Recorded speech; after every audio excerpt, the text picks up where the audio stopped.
Let's after dark for real this time. After a few after dusk in this series against the New Jersey Devils, we got a true after dark again. I know they gave you a birthday blessing back on Friday. Going into this game, the Canes were 1-11 in multiple overtime situations in the playoffs. Do you know who's the only person before tonight who had scored a multiple overtime game winner? I mean, it's my spreadsheet.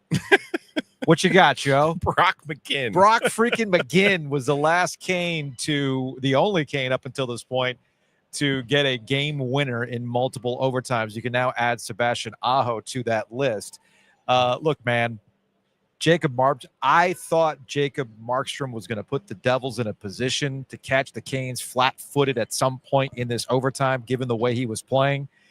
After that second period, it was just a matter of, all right, well, which goalie seems broken at this point? Who's going to recover from this? Turns out both goalies recovered.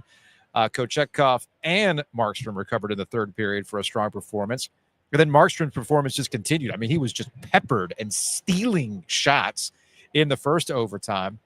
And the Canes were given that opportunity with the 4-minute double minor that was given to Dawson Mercer. We don't have an update on he came out on the handshake line. Oh, he did? Okay. Yeah, they probably stitched him up. Okay. I was did what they needed to do. I was setting up on the YouTube, so I did not see him come out. So good for him, because you think the worst in those situations with an eye and all that kind of stuff. But look, man, as much as this game came down to which goalie was going to settle down and save the day, it also came down to the Canes' best players being the best players and obviously taking advantage of the power play opportunities that were given to them. And we know that the power play has been an adventure for the Carolina Hurricanes all season long. I had jotted down when it was when they were down 4-3 and they got a 5-on-3 for 55 seconds. If they don't score here, I thought that was going to be game. You got to score here. Otherwise, this is not going to be a game. They came through, they get that goal. And then with 4 minutes of power play time in the second overtime, you're thinking, look, guys, if you don't do this here, the Devils are going to steal this one.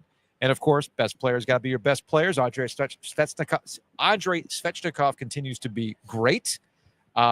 He has absolutely turned it on, and Aho is the one who ended up burying it, getting it past Markström. I was going to say, let's start with Sebastian Aho. You think back to that first playoff run. They played 15 games.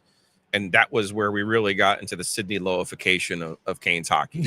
Yes. Because, he was young and he was still trying to figure a few things out. And he struggled, quite frankly. Mm-hmm. And, we've gotten to know him a little bit.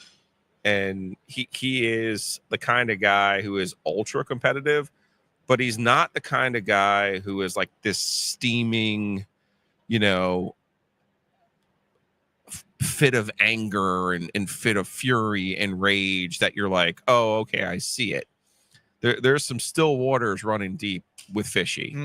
And I just love the maturity that he's shown these last, it's probably the last 3 or 4 playoffs, to be perfectly honest with you, because you go back to the Islanders series 2 years ago where you're like, okay, well, they don't win that without him, And I think, again, to this game, he scores the 2 power play goals or whatever the last one was. My stats are failing me right now, but I thought there was a real ownership there. And we all have him earmarked to be the Carolina Hurricanes' next captain, but you have to perform in the postseason to earn everyone's trust and earn that type of respect. This is another step in that, that journey that we will see him eventually wear the C for the Carolina Hurricanes. Actually, I'm happy for him. Yeah, I am. And you could see that elation. He scores the goal. He takes off to the other end of the ice. Because I got to tell you, man, I mean, as uninterested as we were in game 6 of this fucking series, I got to imagine there ain't anybody in that locker room that wanted to play this team again. Yeah. They're so wounded. They're so injured. Quite frankly, they're so annoying at this point that you're like, you are literally wasting your time if you had to go to New Jersey and play them again. All you would be doing would be wasting your bullets for what you have left in this playoff run. So my hat is off to Rod Brind'Amour. I suspect he's down there telling you he did nothing after the first period when they were down 3-0 in this game, and it looked very bleak after a terrible first period. Yeah. Just a horseshit first period. Yeah. I suspect he'll tell you he did nothing, but I also suspect there were some words in there up to the ilk of, well, I mean, hey guys, let's stop doing this and show me something. And they were spectacular in the second period of do this you game. think Rob Brindamore said nothing, just went in the locker room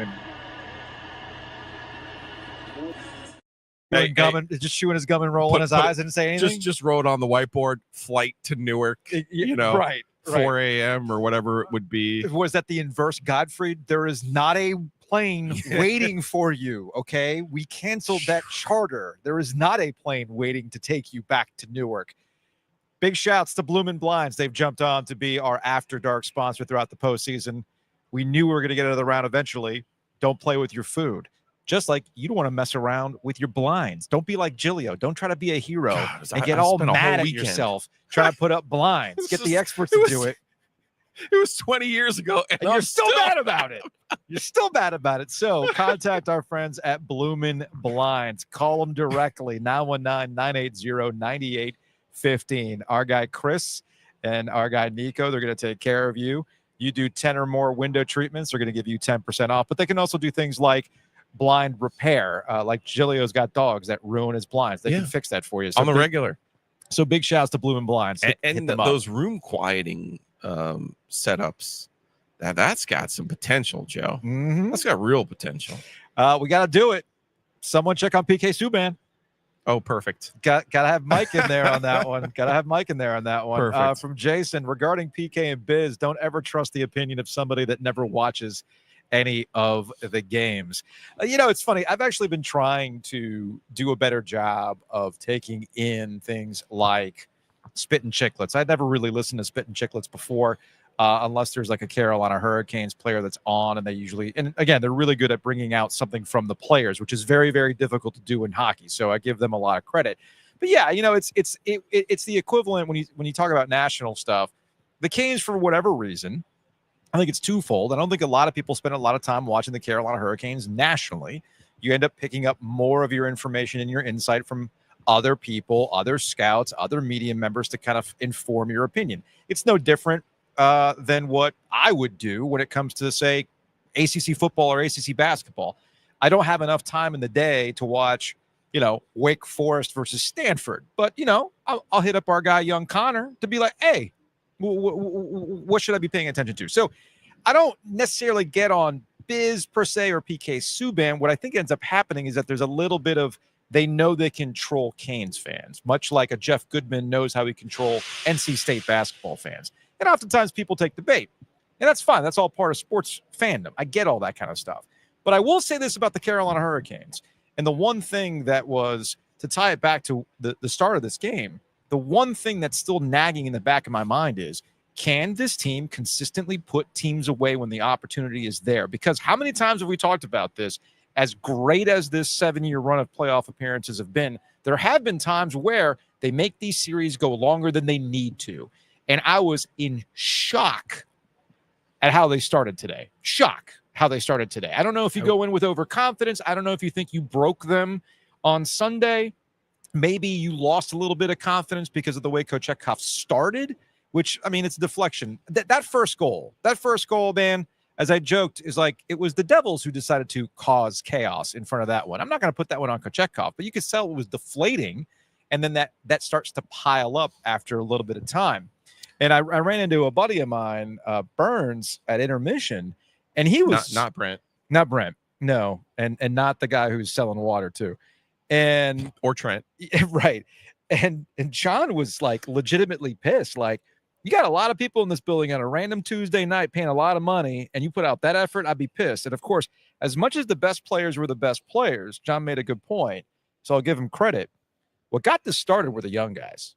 Okay, yeah, the young, especially the building, definitely came alive when Jackson Blake scored that goal, and then that's when it opened the door. Now that the energy was back in the building, that's when Svechnikov, who had an amazing game, by the way, before he finally got on the score sheet, gets things going, and obviously the rest is history. Let's start with the goaltending.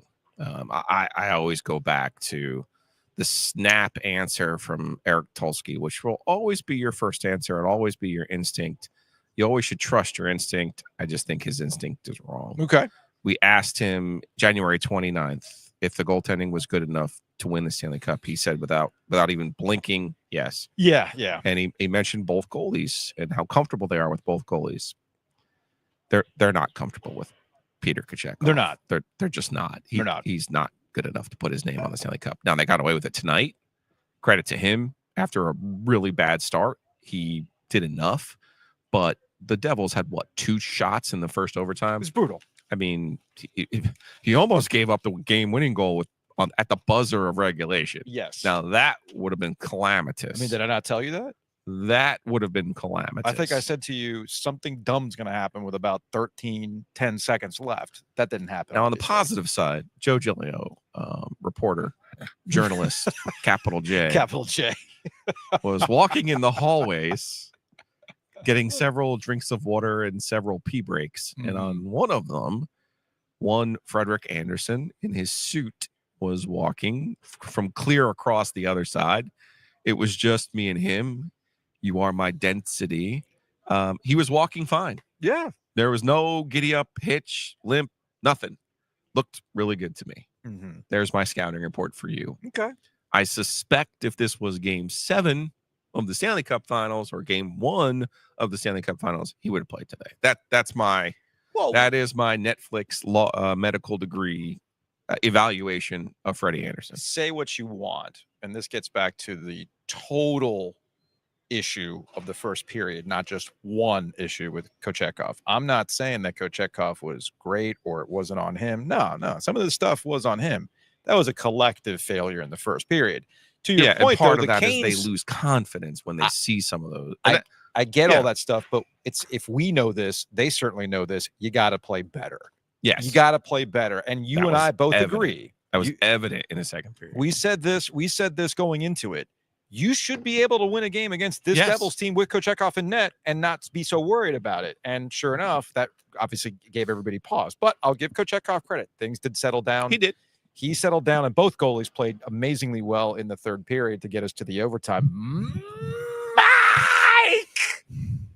Now I got a complex. He only comes on the show when you're here. Either that or it's when you're at home. Yeah, it's when we're at home. Well, home games only. Let me explain. I was praying for Maniscalco with that overtimes, man. I didn't know, dude. Oh, it was in the bag the whole way. Of course, they'd only lost their 7 previous multiple overtime games, and what I'm in a row. What I'm fortunate. What I'm fortunate about is Tripp brought it up, and then they win. So now we don't have to hear why did you say it? Okay. Which, by the way, if I could speak things into existence, I would. And Joe, as you know, I cannot. But I feel you wouldn't be here. You'd be still in Vegas. Oh God, yeah. I feel so terrible for Joe Giglio because I wanted to join on the road, but I have to. The post game show is different on the road. Yeah. I have to host it all the way through to the end. And then you've got to run down the elevator and get to the bus. You got to get to the bus. No, I respect the bus. They will leave. No, I know. The broadcasters there. So yeah, there's that. But this thing here tonight, I just said it when we wrapped it up on our end for FanDuel Sports Network. Mm-hmm. That's your season, right? Yeah, that's it. We're done now. Now Tripp and I just shift over to radio for the rest of the way through. But the thing for me is just when I think, well, sometimes it's not their night. This team, the resiliency that they have is unreal. Mm-hmm. Like they play until the game is over. They are never out of it. And I don't want to draw the correlation to the last game of the year against Ottawa, but I mean, it's a nothing game and they're down against the Ottawa Senators and they come back in that one. Yeah. And, I'm sitting here going, it's 3-0. Pyotr Kochetkov looks shaky, and I'm being kind by using that term to start it off. Mm-hmm. And, what's going to happen next? Just, don't let this be a game where the Devils really pound you. Maybe you're now questioning about your goaltender or something else happens. And then they get the goal. It's, in all intents and purposes, a power play goal to start the second period, 4 seconds after it's over. And then that's it. That's the flint that they need to catch. And they just keep they keep coming after the opponent. What makes everybody always ask me, what makes this team so dangerous is they just keep coming after you. They don't stop. They might have bad periods. They might have bad 10 minutes of a game, but Not they the don't second stop period, playing. though. No. Second period, they're unreal. 5-3 going into the second period. Now they're up 9-4, where they ended this series outscoring the Devils 9-4. I'm not saying I put $5 gang down. I didn't go for a win money line. What I ended up doing was this. I'm like, this game's going to go to overtime, so I went and put money on that.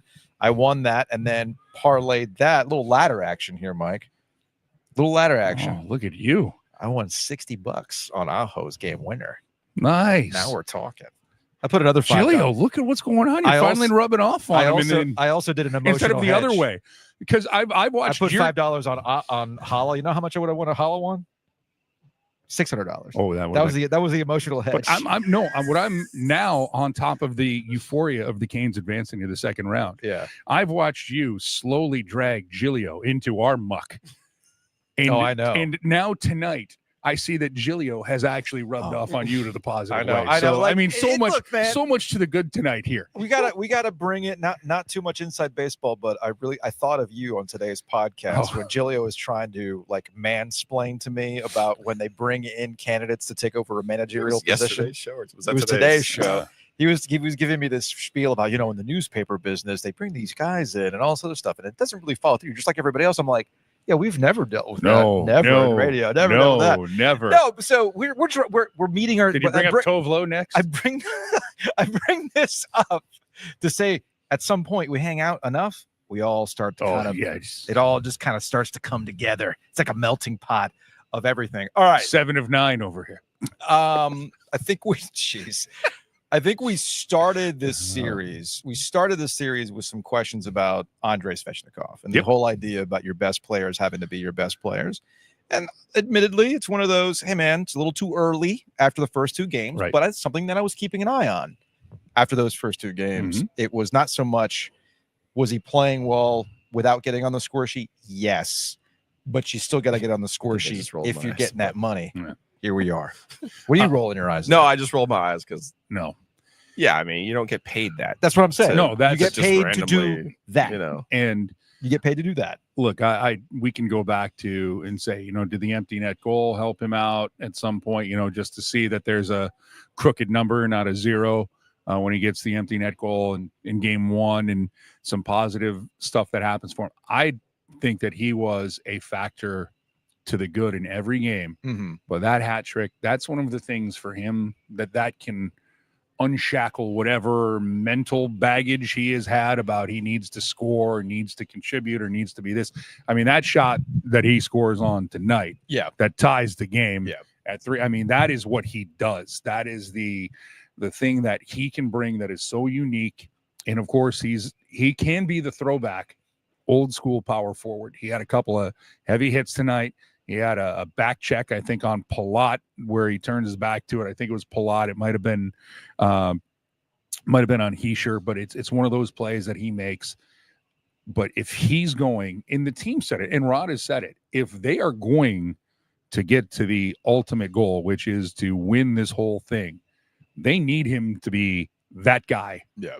What he's been in the last 2 games. And now he sees he can do it again.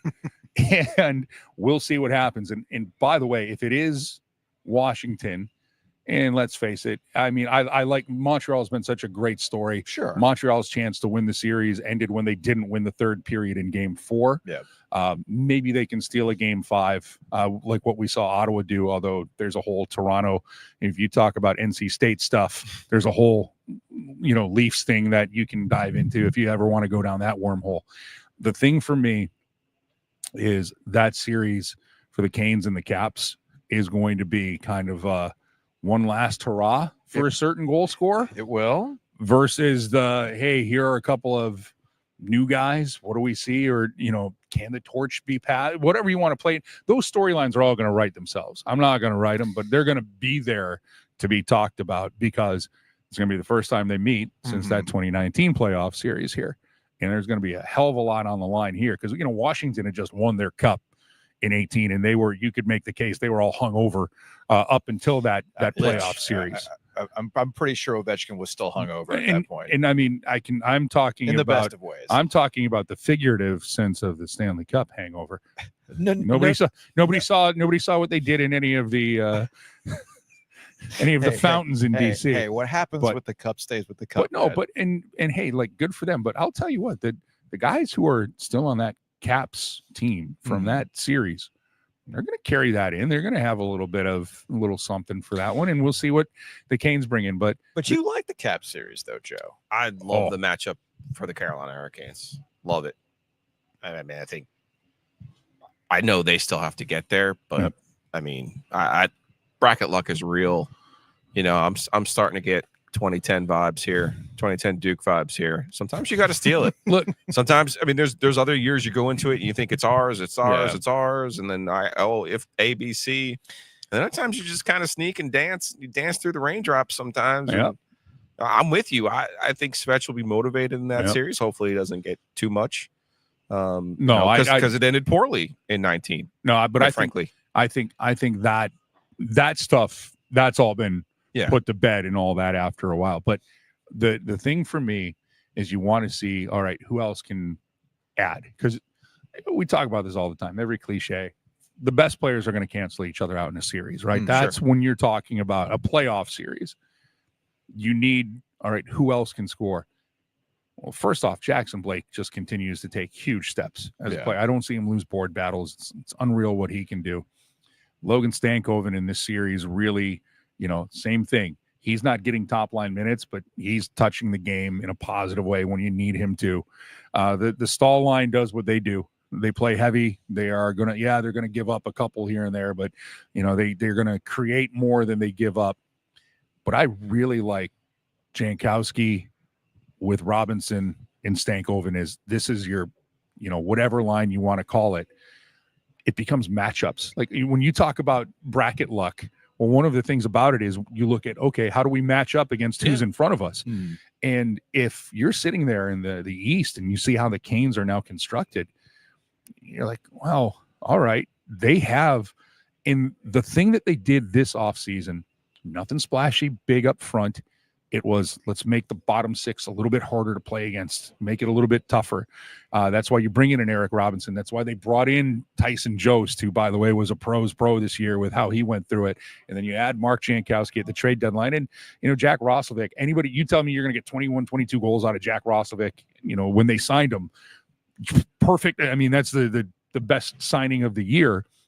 And how he contributed and what he can do. And I think he'll still be a factor because the way that the playoffs go, guys are going to get bumped and bruised. But they have now made everything harder to play against. And especially if Taylor Hall is going. I loved Will Carrier tonight. I mean, this is one of these things where you could have thrown out the first period and said, this is junk. Let's go to game 6. And all right, what happens. We'll get a good sandwich at Hobbies and move on. But no, they just played. They now, when they're rolling, and you saw in that second period, they just become a damn matchup problem for who they're playing against.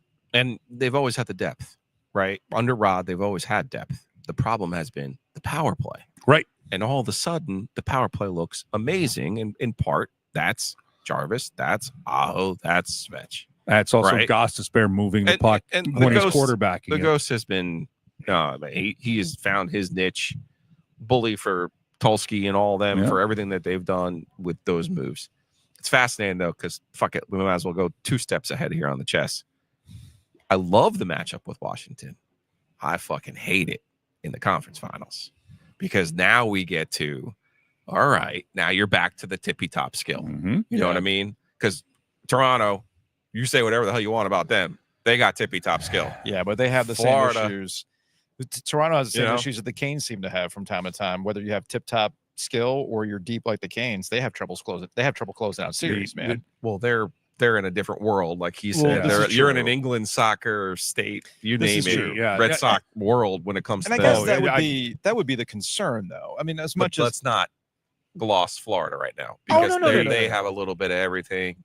They're still Marchand's still getting in there. You got Bennett. You got Kachuk. Joe, we're not Reinhardt. What you're doing right now. What you're doing right now is not glossing over Florida. You are glazing. Florida. Yeah. That's Well, what- that's what I'm what saying. the kids- I that's what love, the kids would say. this That's what the kids would matchup for say. the Canes, and then I'll have the opposite reaction if they can get through Washington. To be a little bit of like, well, let's slow down. We're getting a little too excited here, like Jordan Hudson at CBS questions. Let's simmer down here a little bit. The one I'm not issue- answering I thought you were going to say something else. Not there, answering. so I'm not answering that. I'm glad that was the actual Oh, analogy. Literally not answering I could have gone in any number of directions. not on that answering one, that. Okay, any number. Of We are not directions answering on that, Julia. Okay, we're not answering that one. Move on. For some If reason, I- thought you said CVS. Oh, trying to get something. I was just like, We're trying to open the case to get the shaving cream for us. No. his pregnancy test theory. Oh, I don't know. I mean, I'm just saying, by June 1, I wouldn't be shocked. Okay. And you Sorry. don't know you talking about opening the case. You don't know humiliation quite like going to a Charlotte Walmart because you forgot your suitcase for ACC tip-off, and you have to go ask somebody, "Hey, can you go open up the case for my underwear? Thanks, appreciate that." Pair of thieves, thank you. Anyway, where was I? I just wanted to let you know that. Look, it's amazing. Might be 2 shirts is my asking price for this. Just so you know. Weller is your payment. I have plenty of bourbon about the studio. Here's to bring this back a little We have bit. it now. To bring this back a little bit, and maybe you could call me a Debbie Downer. Maybe I'm reading this completely wrong, but Womp the womp. impression that I have is that the Canes, and what was evident tonight potentially was, would you just take the easy path for once? Especially with an overmatched team like the Devils, after you essentially, I thought, broke them on Sunday, go out there and put the freaking hammer down. Put the hammer down.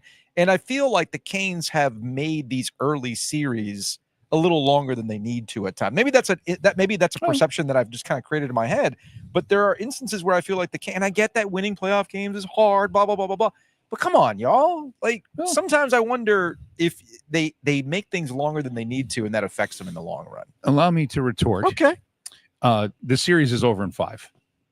Yes. Right. So it's not Yes. like we're going back. If we're going back to Jersey, I would agree with what you just said. Yeah. But and that was on the table tonight. oh, it was. Okay. But I mean, so we're going to play this all out. Everything you said is true. But the series is over in 5. Like, that's the fact. And I think when Jersey won game 3 in double overtime, that just breathes a little bit of air in the lungs. And then the Canes, you thought you took it away from them in game number 4. But look, this is a Jersey team, and I'm just going to go out on this limb. You got Brett Pesce, you got Stefan Nason, you got guys who played here before, Dougie Hamilton, Eric Hall. They don't want to end this here. I mean, what is this now? The 7th straight year Eric Hall has been bounced by the Carolina Hurricanes. It feels like it. Do you have the spreadsheet up, Joe? Written in the I think it's 5, right? It's 5. He's been knocked Well, out. not last year, but Yeah, but twice with New Jersey. there's Once with Nashville. Yep. And then Boston, right? Boston. Yeah. Yep. So four times he's been bounced. Yes. Sheldon Keefe also has this over his head that he can't get out of the first round, going back to his Toronto days. Pretty damn good coach. He was going to have this team. This was I think if I'm behind the bench for New Jersey, my mentality for the guys, that my speech is, leave it all out here tonight. And if we lose in 6, then we lose in 6. But you know what? We're banged up, whatever. But make these guys have to beat us at home. Like, so go out here. So look, Jersey came out. They took advantage of a goalie situation where, I expected the start to be way better for Pyotr Kochetkov. I think everybody Goal did. goes in. Now we're in shaky town. What's going to happen from here? The Canes, instead of panicking, do what they do. And when you say put the hammer down, that's what the second period was. Yeah. They did put the hammer down. Okay. But again, Nico Hischier is a hell of a player. Like, when we talk, if we want to rank really good players in the NHL, he does not get talked about enough. 1-1. He just doesn't. Yep. He really doesn't. And he's turned into a hell of a captain, and he's hard to play against, and everything that goes into it. And the one thing if I can go on a different tangent here, I know everybody wanted their pound of flesh from Timo Meier for what happened Sunday afternoon. Yeah. But Including the governor. He was ready. Look, I want to watch rollerball. Oh, the James Caan one, or not the I think it was the remake older trash. one. Not the remake trash. No. Who was in that? Was it Josh Hartnett in the remake? Yes. Yeah, no. Back when Josh Hartnett was a thing. Hey, man, 28 Days of Night was pretty good. Fair enough. But it's like, Affleck being the bomb in Phantoms. We're going to go on a movie tangent later on. The thing for me with how this team can play and can rally and do the things that they need to do, I just don't really put them in this situation of, I got a lot of problems with the Carolina Hurricanes because they don't exact revenge and they didn't put Timo Meier's head on a pike. That's it. Look, that's never been Rod. But it's not the game anymore today. Now, you get a couple of things here and what we're seeing in the Florida Tampa series. When the opportunity is there, you take it. When you can finish hits. But the Canes' revenge on Timo Meier is he's going home now. Yeah. And his season's over. And what you do is you take a number and you have a mental receipt. And then next year in the regular season, somebody does whatever you have to do here. But the Canes are not in the business of, we're going to retaliate. We're going to get the pound of flesh that everybody, is just foaming at the mouth for. It was, we're going to win the series. Mm-hmm. That's our revenge. That's how we get back. Not taking a penalty, not now having maybe a guy get suspended if we have to go to a game 6, if it comes down to that. There's a balance to that because I understand the untouchables mentality that people have, like, the Sean Connery monologue. They put one of yours in the hospital. You put one of theirs in the morgue. I get that. I get that mentality. But two things about that. One, Brendan Moore has never been one to do that. He's never advocated that. He always talks about fake tough and things like that. The other thing too, and we saw it play out. I made the joke on social media that I haven't seen the Devils get a favorable call like that in this building since Coach K was in charge of Duke. Even then, this is not one of their favorite buildings. You're right. This is where Mark Godfrey did slap K's ass at one point. But no, it's like the refs knew that they. This has been the greatest podcast of my life. Just so you know, we try. So in that sequence, stick with us. In that sequence, Meier's the one that's putting Blake in the board. Yeah, and because Blake is trying to protect himself, he puts his arms up. And he just so happens to get Meier in the face, but it wasn't intentional. And then they ended up putting him in the box for roughing. It's like, those are the situations where the refs, it was a terrible call. It was a bad call. It's a terrible call. But the reason why I'm bringing it up is because the people who are like, go out, knock his head off. The refs are looking for it. Right down to the point where a guy gets put in the boards and he ends up being the one in the box because they were looking for the Meier stuff. Again, it's that simple. Again, it's like when you watch baseball. Somebody gets hit by a pitch. What do? The umpires put it in the warning out for everybody. And there was, I can assure you, I don't know if there was to both locker rooms, we're not going to have any shenanigans here in game number 5. But to back up Joe Ovias's point here, where it's pretty salient and on the money. And then the other thing too, if you try to run around and chase a guy around to exact revenge, well, now you're not playing your game. Yeah. And this thing could have really turned sideways from that. And like I say, this is something you wait for next year, and sure, we'll see what happens first game, because Timo Meier is going to be in New Jersey for a long time, so we'll see what happens. All right, Mike, one thing we got before we let you go. I got time. I will let the parking lot clear out here tonight before. That's definitely the case. Yeah, there were some people that were asking since you could be doing radio. Where did the? We're doing radio all the way through. I think there was a question about pants for you and Tripp. Do they wear pants? Do you wear pants when you're on the radio side of things? Oh, on the radio. Like, no, you don't have to wear a suit on the radio. You can like completely just go cash, right? No, you got to go suit. You still got to go suit. Yeah, I'm not rolling in like the cardigan or anything like that. I'm not doing the Mr. Rogers thing. You wear the suit, but it's the thing. The good thing is, it's you wear the shirt and tie in, but when you get to the booth, you can take the tie right off, and then it depends. And there are some times where we don't travel for radio, and we have called games remotely. Yeah, and I will tell you that is Hawaiian Shirt Day. So if you want to, you can casual Friday for those games because we're not there. But when you're in the arena and you're working, you kind of have to respect the size. By the way, the one time I didn't wear a tie on radio when I walked in, Luke DeCock goes, "Come on, wear a tie." Really? I felt like I was being admonished by Vince Vaughn in Old School. Come on, shake the tail. You're better than that. Now I wear a tie. I'm a sucker for traditions. I love a handshake line. And you're going to have a good one when there's Brett Pesce and Steph Nason and Rod Brindamore and Jacob Slavin, and they're showing them on the board. Each kind of embraced the fans who were here. I think appreciated it as well. I'm thinking back to the summer conversation we had with Rod Brindamore. When he said we got worse, and I'm looking at Pesce's the one I would have kept. I'm on that soapbox forever. I love the embrace that they had on the ice in the handshake line. Like that was pretty cool. Yeah, and look, this is Brett Pesce, and if you talk to Rod Brindamore, he will tell you, and he will use this term, and he doesn't throw it around lightly. But he's like, he's a hurricane. Right. And because Rod he's the crest. Like he wanted to. I remember standard is the standard for life.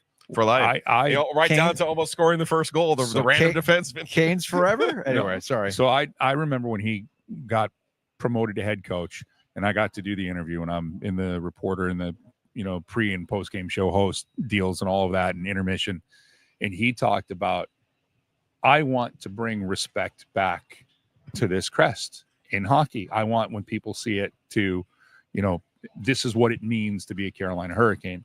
Brett Pesce is drafted by the Canes, comes up through the system, gave everything he had. I mean, he was a hell of a player in this series. Like he was the Markström started to take it over. Markström had a really good series for New Jersey, and what he did in that first overtime here tonight is he kept the series alive. For a few more minutes to play. But Brett Pesce, if you were watching this just through the lens of being a hockey fan, you understand what makes him so valuable. Blocking shots, he's playing through something, I can assure you that. Yeah. But he puts his heart on his sleeve.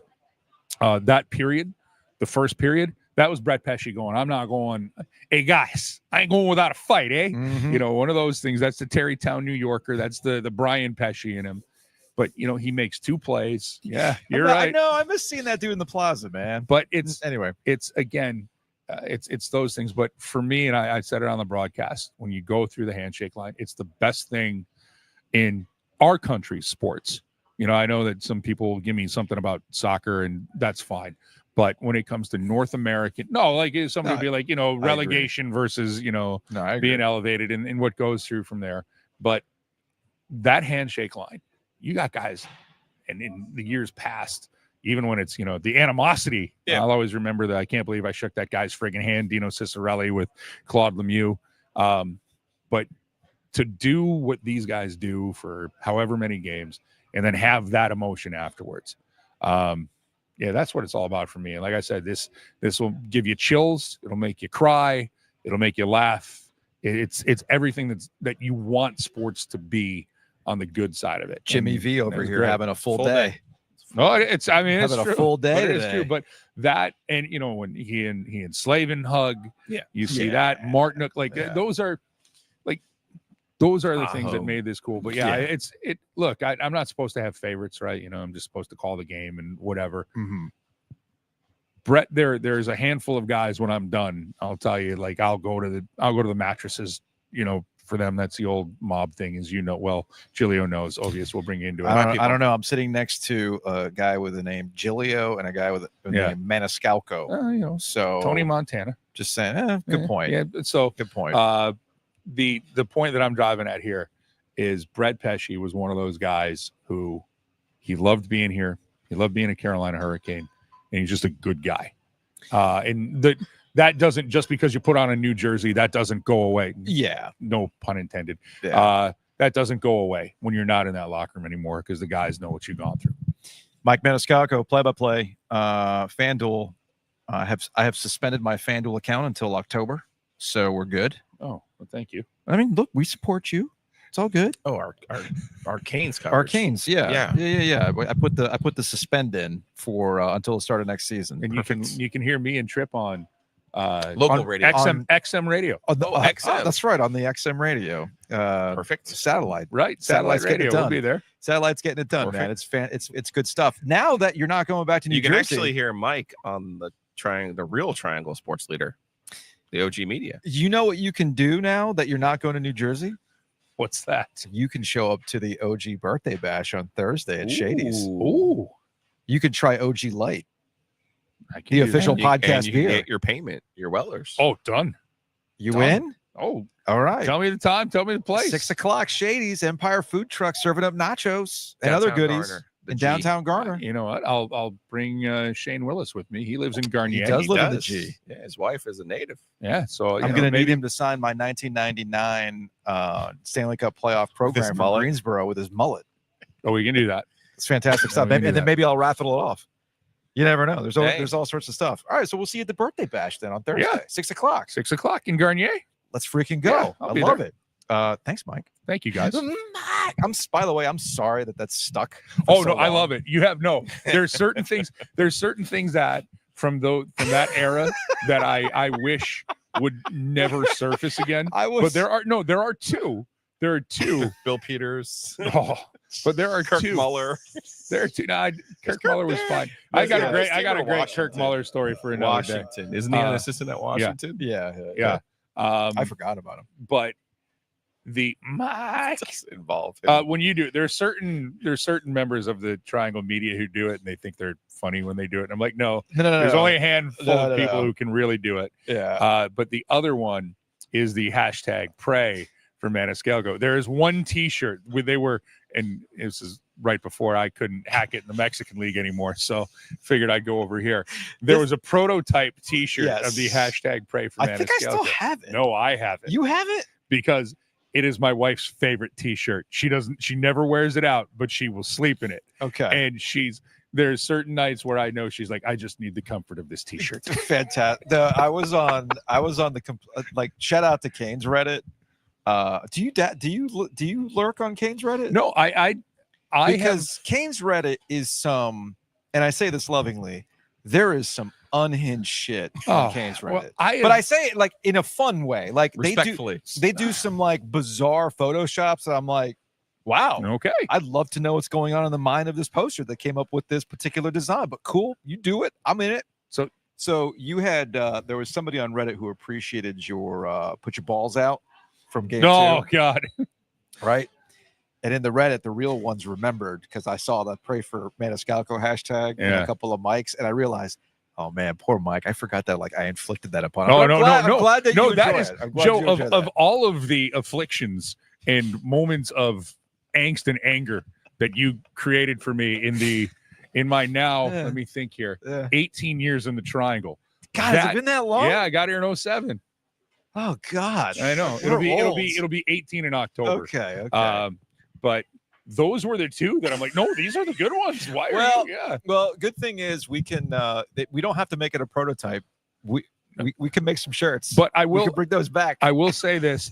Giulio, I don't know about you, but I have learned not well, don't read the comments, but there are two genres out there. And it's no disrespect to the real people who are on there, but I don't read Reddit for anything because early on when it was a thing and I would start going down those, I'm like, oh God, where are we going here? But honestly, the reason why I like Reddit now is because there's real people on Reddit. But that's what I'm saying. As opposed to the bots that I freaking get on exactly everywhere else. But anyway, that was like I wasn't even doing Kane's Reddit, just whatever Reddit. Like you try to go whatever thread. I got you. And then Facebook, I have since deleted. I have my account. I didn't shut down because every now and again I need to jump on so I can tell my mom, this is not a real thing, Mom. Please stop reading this on Facebook.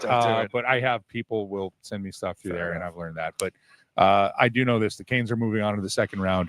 They show their resiliency again. And the other thing we talked about, Svechnikov, Andrei Svechnikov with a hat trick. How about Sebastian Aho with the 2 goals here? Both you mentioned the power play, but you need him to be that guy. Yeah, best and players. he was that guy when you needed him here tonight. Sidney Lowe is onto something. Your best players have to be your best players, and you got to make shots. And in this case, you got to score goals. All right, man. As long as the ceiling's not the roof, we'll be fine. We'll see you Thursday. You got at it, the OG guys. birthday bash. That might get more people to show up. Because Bye, people Canes love fans. Thank the you. Big rig. All right, before we get out of here, let's go to the YouTube comments. Luke is still downstairs. They're running late, so we are going to go ahead and punt on Luke. He'll join the podcast. What do we got here? Oh, Reese's. Ooh, word. Joe's favorite. Little post podcast snack. I enjoy this. Let's see what else we have here. We got Mike with his juices flowing. That's good. What is blind lemon jello on? I don't know. Try this absinthe. I've never done that before, even in New Orleans. It's a little bit like scope. All right. Well, we can have a little rumple at the Do you want that? birthday. Do you want a little rumple? No, Vince? are we trying to be functional? Yeah, we don't need to do that. Ooh, I got the Trojan golf tournament on Friday. So All right. okay, All right. That's good. Garner. else? That's Garner, not That's the condoms. yes. From Michael, Gilio, you keep mentioning this thing about keeping Pesci, but he could have stayed for a smaller bag, right? Or he couldn't have stayed for a smaller No, bag. no. It's not the smaller. It's the they made a choice when they added Burns and signed Orlov. They made a choice to designate money in the cap for those two players as opposed to extending Shea and Pesci and bringing up other players to fill in for Orlov and Burns. Gotcha. What else do we got here from Charles? I'm about to call Bloomin' Blinds and curse or don't curse at Bloomin' Blinds. Well, I mean, you can because Don't do that. because blinds can do that to you. That's why you go to the professionals for real. This is true. I'm telling you, man. This is true. It was 20 years ago I moved in my house. 20 years and ago. you still remember James, this. James was a month old. Okay. And you know my handyman skills are like minimal. You should have seen me trying to hang these things. And it was 28 freaking windows. Don't do that to yourself. Give them a call, 919-980-9815. And I'm trying to find this one YouTube comment. Hold on a second. Ken, What do we got the here? Trojan golf tournament sounds like something. Yeah, that's a You good get point. the CVS cash. That is a good point. That's a very good point. There was something about turning me into a degenerate gambler, but I seem to have lost that one. The in Florida YouTube man comments. and Well, the there's a Florida Jersey. man and a Jersey man and all that kind of stuff. But look, man, when it comes to the playoffs, I'll go ahead and There you go. I'll have a little fun with Florida man quits gambling. Degenerate NJ man prepares for another drive to the Virginia border. Yes. it. Anyway, that's gonna wrap it up. We'll have a normal show tomorrow. Gilio's on a golf assignment. Chip Patterson's going to hang out. Luke DeCock's going to join us as well to put a bow on this series and how things are going to look going forward. And thanks to everybody for watching the After Dark. We'll continue to do this for another round here from Lenovo Center and at home. And a reminder, we got the OG birthday bash coming your way on Thursday. Maniscalco is going to be there, so you should too. We'll see you later.